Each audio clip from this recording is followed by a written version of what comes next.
ഒരു ദിവസം ഞാനിങ്ങനെ 276 ദിവസം ഒരു ഷാപ്പിന് വാതിക്ക് സമരത്തിന് കിടന്ന് കുർബാന കഴിയുമ്പോൾ സമരത്തിന് പോകും. കാര്യം അത് നമ്മുടെ വീടിൻ്റെ നടുക്ക് കൊണ്ടൊന്ന് ഷാപ്പ് വെച്ചിരിക്കണം.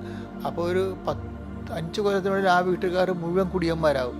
അപ്പോൾ അവിടുത്തെ ചേട്ടത്തിമാർ വന്ന് എന്നോട് നിലവിളിച്ചപ്പോൾ ഞാൻ പറഞ്ഞ് നമുക്ക് സമരം തുടങ്ങാമെന്ന് പറഞ്ഞു. പക്ഷേ സമരം നീണ്ടുപോയി. അത് കിസ്ത അടക്കണ നെല്ലിക്കയുള്ള ലേസസ്റ്റ് ഷാപ്പാണ്. അപ്പോൾ ഗവൺമെൻറ് അത് പിൻവലിക്കാനും പറ്റില്ല. ഗവൺമെൻറ്റിന് അവർ ലക്ഷങ്ങൾ കൊണ്ട് കെട്ടിവെച്ചെടുത്തിരിക്കുകയാണ്. അപ്പോൾ ഞാൻ ശരിക്കും ഇപ്പോൾ കെട്ടിലായിപ്പോയി.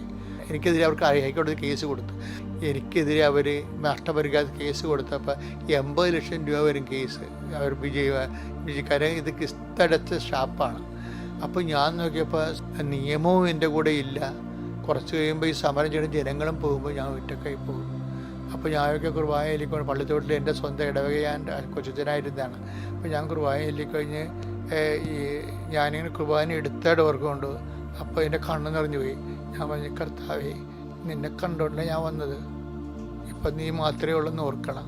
അത്രയേ ഞാൻ പറഞ്ഞുള്ളൂ. അതാണ് എൻ്റെ കർത്താവ് എന്ന് പറയുന്നത്. എൻ്റെ കർത്താവ് ഞാൻ ഇന്ന് ഈ പരീക്ഷകളിലൂടെ കടന്നുപോയപ്പോൾ എന്നെ തള്ളിക്കളയാതെ ചേർത്ത് എല്ലാവരുടെ മുമ്പിൽ ചേർത്ത് നിർത്തിയ കർത്താവ് എൻ്റെ കർത്താവ് എന്ന് പറയും. അതുപോലെ നമുക്കെല്ലാം ഓരോ എൻ്റെ കർത്താവുണ്ട്. എൻ്റെ കർത്താവ് ആ കേസ് തള്ളിപ്പോയി. ആ മനുഷ്യൻ തകർന്നു പോയി. ശരിക്കും ഞാൻ തകർന്നത് ഞാൻ ആഗ്രഹിച്ചില്ല. എനിക്ക് അനുകൂലമായിട്ട് ആ കേസ് വിധിച്ചു 8 ലക്ഷം രൂപ. ഞാൻ വാങ്ങിച്ചില്ല.